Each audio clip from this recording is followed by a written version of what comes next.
God performs miracles every day. Some are small and hard to see, but then there are others that are too big to miss.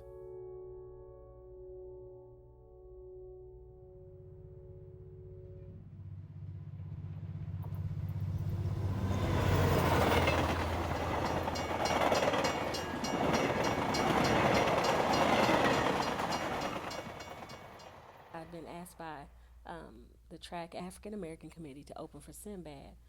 And so, as always, the people that I trust the most, Brandy, Christy Atkins, Arielle, my best friend, my sis, I had them as my background and my support. Tanya McCrae was getting ready to perform down at the parole. We were going to be doing background for her, and it was going to be outside, right outside the parole. So we were meeting up with her at 5. We were supposed to get there at that time.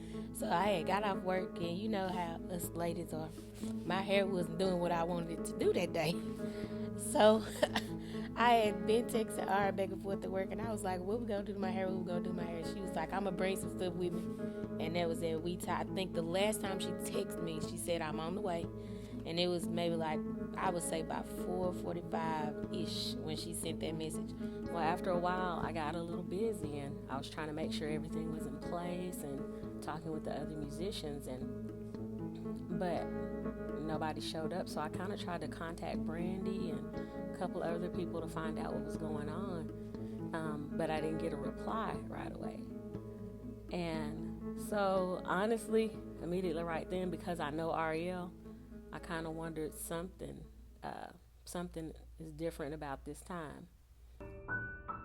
Unknown to her family and friends, Arielle had been struck by a northbound train less than a mile from her home.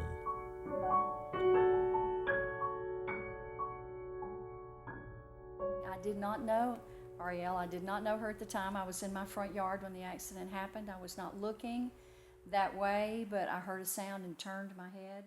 And all of the cars that were in line for the train to go by, their doors began to open and everybody started running. So I started running. And I ran toward the railroad tracks, really not knowing what had happened. Something terrible had happened. But the train was going, at a rate of speed, and it was trying to stop. You could see by the time we were all running, the train was trying to stop. So when I got to the intersection where it happened, the train had evidently thrown the car deep into a ravine some distance away. Some very young teenage boys ran down toward the ravine, and everyone was screaming for them to stop because the smell of gasoline, car fuel, was so strong. I was just scared because I just knew that after not being able to find her, that was it. And I saw the police and the firemen, and just scared. And we couldn't actually see the car. We could just see the smoke from down, where you thought the car was. So they began to run toward that, and everybody was asking them not to do that because they thought there would be an explosion. But they did go anyway. Brave young men. They actually got into the car, but they couldn't tell if it was a man or a woman. Evidently, the trauma that had happened when the train hit the car was so great, and they could not get any response from this person, nor did they know how many people were in the car at that time, but they could only see one. So they came back up and told us all that they thought the person in the car had died. Especially, like Tish said, after knowing we couldn't find her for about an hour or so, I really didn't know what to think. Immediately got completely nervous, and just kind of started shaking, and we jumped out of the car and just started asking as many questions as we possibly could. Here comes the helicopters, ambulances, fire trucks, and those paramedics ran down there and jumped in that. They got in that car and actually said, we have a pulse, and we heard that. At that point, we joined hands, my neighbor and I, and we began to pray. And we just asked the Lord for a miracle. There was a pulse of a living human being in that car that was in great distress, and we didn't know who it was. We didn't know it was this precious little songbird of the Lord that we were praying for, but we prayed and we asked God to do a miracle and save this life and use it for His glory. That's what we did. My neighbor, Miss Potter, came to the house and of course rang the doorbell, and she asked me what's my daughter's. She said, is this number 1 Woodbridge Drive? And I said, yes ma'am, this is it. And I was telling her, well, you know this is it. I've been knowing you since I've been here. And then she said, well, is your daughter's name Arielle Gooden? And I said, yes, Miss Potter, her name is Arielle Gooden. You always tell me how beautiful she is. And then she said, your daughter is the one that's been hit by a train. I wanted to cry, but I said, no, it's not time to cry. It's time to move. So I just laid my head on her shoulder because she started to cry. And I laid my head on her shoulder and I said, it's not time for crying. I said, we got to move. So about that time, she was extracted from that car, was on a stretcher. Again, we didn't know if it was a man or a woman, and you could not tell by looking. This person was so swelled. They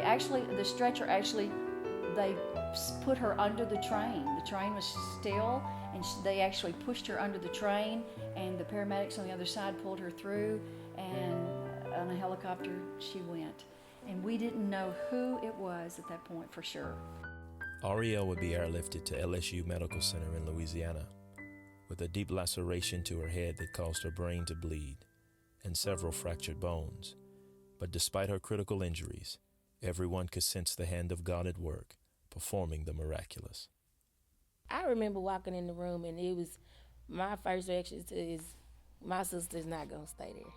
Because the nurses were saying things like, when we heard, we just knew this person was dead. We were about to go to Shreveport, but we had to wait on some people. So we met back at my house.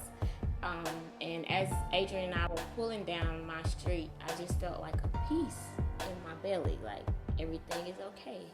And it stopped turning, and it was just like a total complete peace. I know she was hooked up to all kinds of things, but those things it wasn't even important because I saw breath, and she still had life, and so that's all that counted and mattered right there. Who can heal bones but God? I mean, bones that are broken. Who can do that? Who can have a severed liver and God heal it without surgery? Who can do that?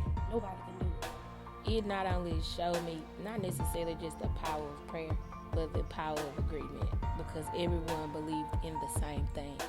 And he did it suddenly.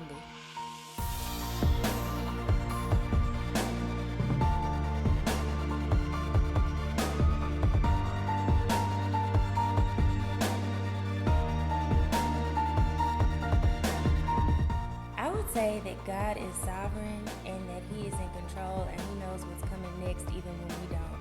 And He gives us the ability to fight through even those moments where we feel like we're not strong enough to fight through. And that was what physical therapy was for me. I had somebody with me telling me, okay, you can take this next step, and if you fall, I'll catch you. And that's how God is, and He does that in every situation.